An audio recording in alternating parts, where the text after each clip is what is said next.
Hey everybody, it's time for 10 of 10.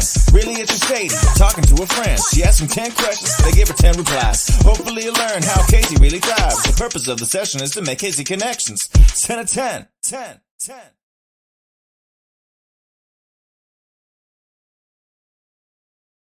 Hi, Jeninne. Hi, Sadie. Welcome. How are you? Welcome to this 10 at 10 show, not a show. I'm doing great. How are you? I'm doing well, thank you. Thanks for the invitation. So tell me who you are and what you do. Well, my name is Jeninne Coleman, and I'm originally from Kansas City, born and raised, and I work in the construction field. That is my primary job during the day, and when I have a chance, I can express some creativity on the stage as a super at the Lyric Opera of Kansas City. And from time to time, I also work behind the scenes, doing some child wrangling, making sure the kids get to their stage left and right at the right time, and that they don't miss their cues. And then I also sometimes do some blocking with the lighting, called light walking, so that the principals are well lit on the stage during performances. Awesome. Okay, are you ready for your questions? Absolutely. Okay, question number 1. How did we meet? We met during an opera, actually. You were, imagine that. You were, I believe, an assistant stage manager at the time, and we got to know each other when I was a super. And I recall the show at this moment, but I haven't been in too many of them. It could have been Nixon in China, I don't know. I don't know either. What was your first show with the Lyric? Nixon in China was my first show. And see, I didn't work on that show, but I had worked on shows before that. So it must have been somewhere after Nixon. But I do remember you doing both child wrangling and being a super. And then all of a sudden one day I walked in and you were light walking and I was like, yes, Jeninne. She does it all and she's amazing. I try to help where I can. Being a child wrangler or a child guardian and following those kids around is quite challenging. I feel like that is like one of the jobs where you have to have some of the most patience backstage. That is definitely true, especially if you have a lot of kids. Usually I'm involved when there's 10 kids or more, so they have 2 child wranglers that are stationed on either side of the stage so that they can make sure that they all stay in their proper areas and they're quiet and, again, don't miss their cues. Yeah, get on stage, kids. Yes, you do need some patience. All right, question number 2. How did you become involved in the arts? My first involvement was my mother. She always took me to either the ballet or the opera or a musical. And every Saturday morning, she listened to Met Opera on the radio. And I fell in love with it then. Excuse me. And then when the HD transmissions came out, my mother and I got a new taste of opera by visualizing it more, and so we used to go to see all of those on the big screen, and I think it made us closer in some ways. But then I think I really was hooked when I was first a super.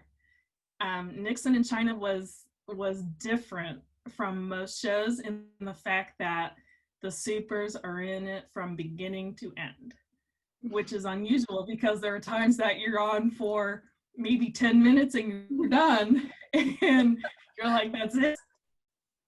So I think I was hooked then. That kind of gave me that quote unquote acting bug. Nice. Once you get bit by it, it's hard to turn away ever again. It's very addictive. This is true. It's a good addiction. Very true. Very true. Okay, question number 3. What is your funniest memory as a child wrangler? Funniest memory. Oh my. I think it's just watching the kids that vary in age, for them to just get excited to one, be there. And then as they get comfortable, they start playing little tricks on either the child wranglers or their fellow chorus members. So I don't have a specific memory, but I do have some memories of, watching them be kids. Yeah.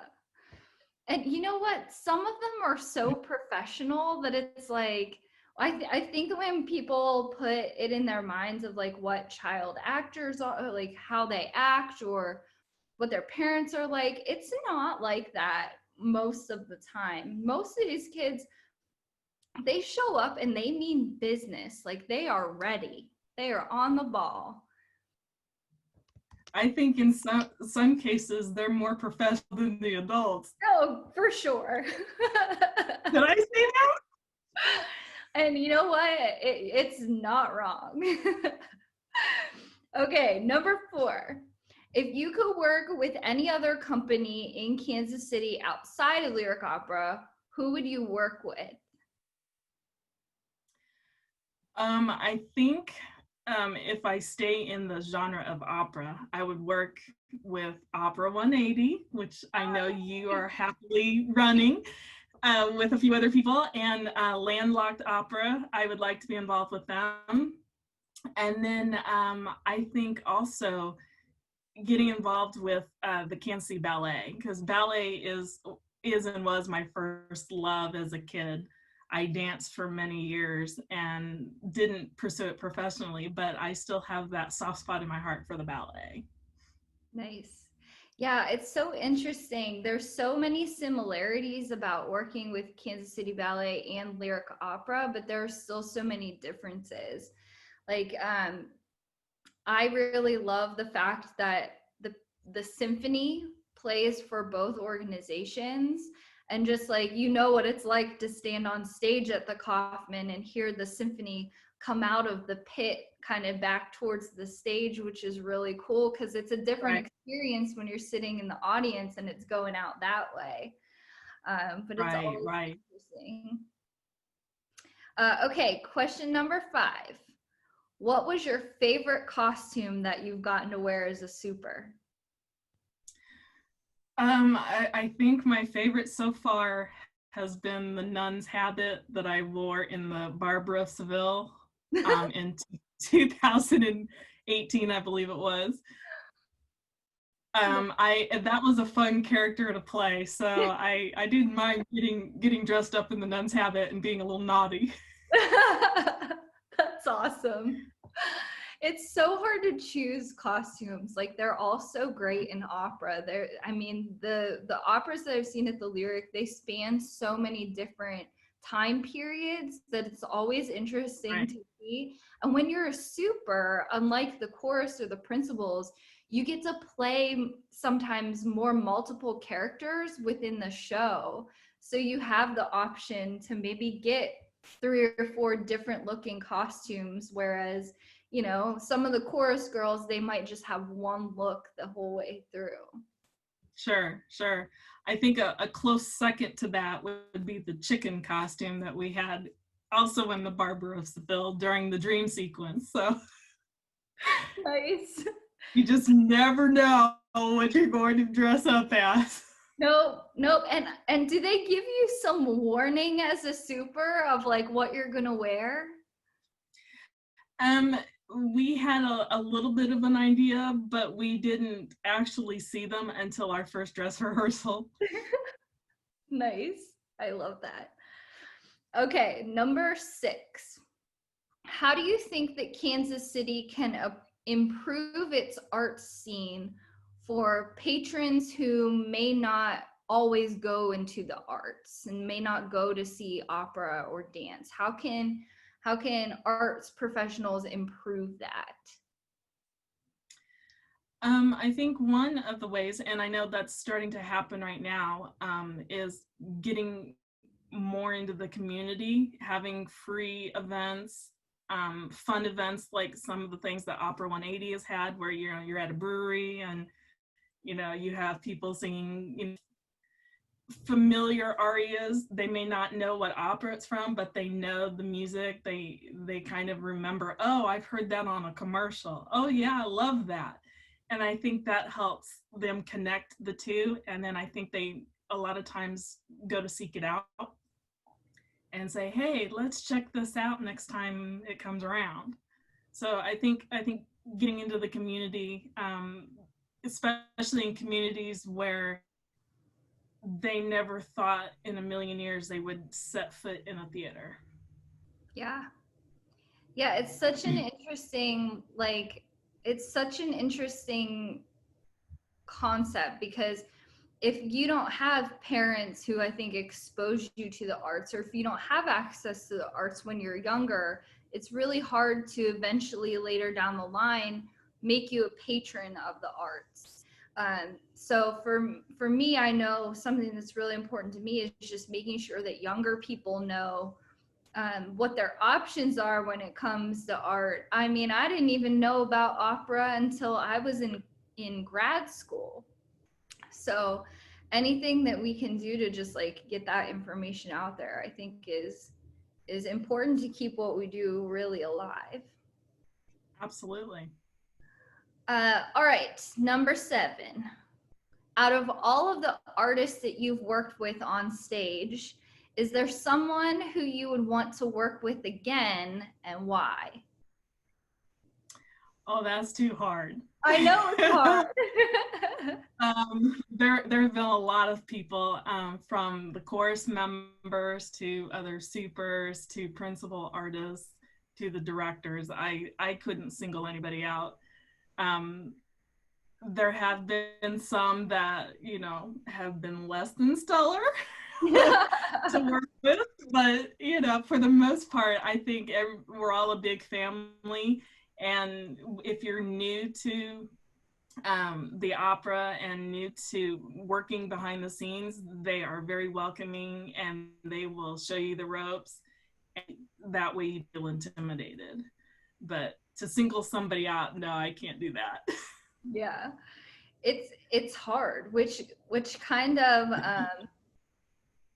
it's kind of really hard to pinpoint people that who you're like, I'm going to work with you all the time. For stage managers, we kind of we tend to work in little flocks. So trying to find your close-knit team is always one thing that we really try to do. But when somebody new comes into the threshold, there's no way that you can just kind of not treat them kindly, or not accept them. You have to find a way to work as a team, or else the whole ship goes down. Exactly. And that's the last thing we need to have happen. I know. Okay, number 8.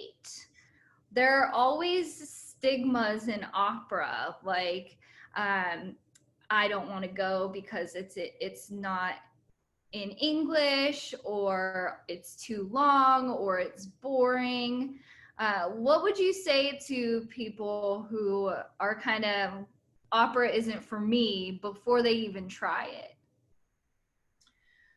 I always tell people, pick a story that you already know. So, for example, Romeo and Juliet. Most people, if not all people, know the story of Romeo and Juliet.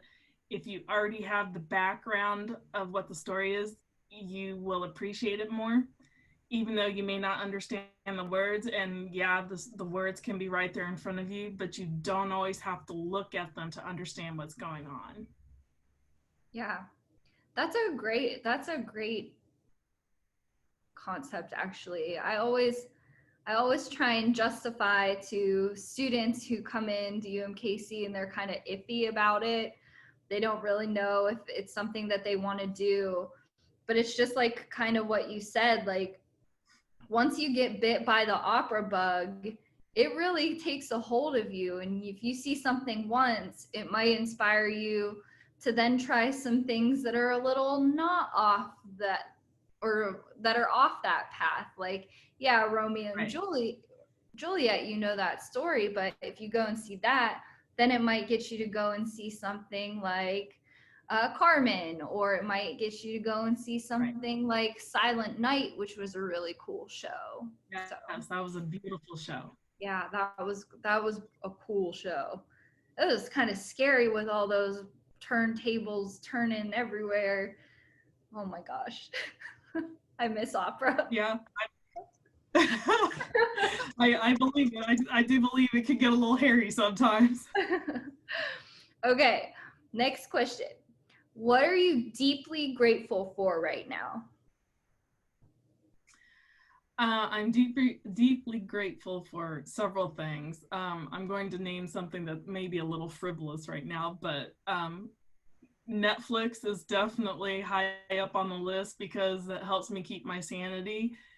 And Facebook and YouTube have also been really great because a lot of artists have decided to, give a mini concert or give a talk or have a conversation with a star from years gone by, things like that. So you kind of, if you're very interested in the world of theater or opera, it just deepens that love for you. As for me, but on the serious side, I'm grateful to still have a job. So I've asked that question to several people, and I feel like that is what they're grateful for. And then, on the other hand, there are some people who don't have jobs, and they're kind of like, well, I'm just like grateful for the support. And I think that's the biggest thing is, and why I'm so glad that we work in this arts community is like, even if you are out of work, there are still people here who will support you.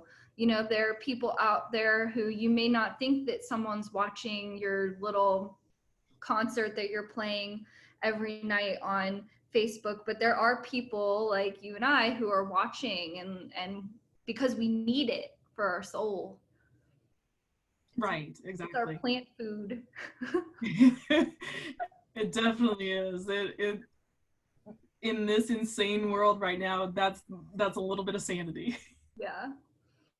All right, last question. You ready for it? Absolutely. Okay. Bring it on. The last question is, what is the best piece of advice that you have received? And what is the best piece of advice you would give to somebody else? The best piece of advice I've ever received is to, one, be myself at every time, and then seek out everything. Learn about everything, because you never know when something will come up that you will be able to excel in. If you don't know and you don't try, you'll never know if you can succeed at that. The best piece of advice I could give to somebody is everything.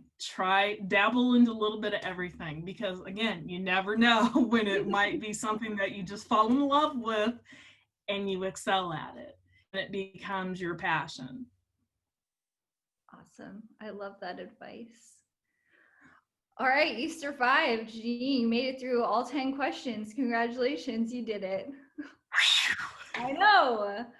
I feel like those were good ones. So now the floor is yours to talk about anything that you want to talk about or plug or say, yes, you need to know about this. So the floor is yours. Okay, well, I think that if you have not been in the art scene and try to, First Friday or Opera 180 or Landlocked Opera, seek it out, try out one show, give it a try, And then afterwards, you can go to Lulu's Thai Noodle for some really great Thai food dinners, or you can go to up north. If you live up in north of the river, you can go to Swagat's and have awesome Indian food, and you know, break bread with people who might also have that interest as you. I don't know what else I can plug. If you feel so inclined, you are able to donate to some of the wonderful organizations out there that are trying to help young people stay safe and stay off the streets and learn something about arts and how it can help them get through life. Because again, you just don't know what someone's going through and how that might change them for the better. Amazing. I'm so glad that you said Indian food, because I love Indian food and I would love to go there with you someday when this is all over. Absolutely. Let's do it. We'll go catch a show and we'll go get some Indian food, you and me. Absolutely. Well, thank you so much, Jeninne. I appreciate you being part of this. Well, thank you again for the invitation. This was fun.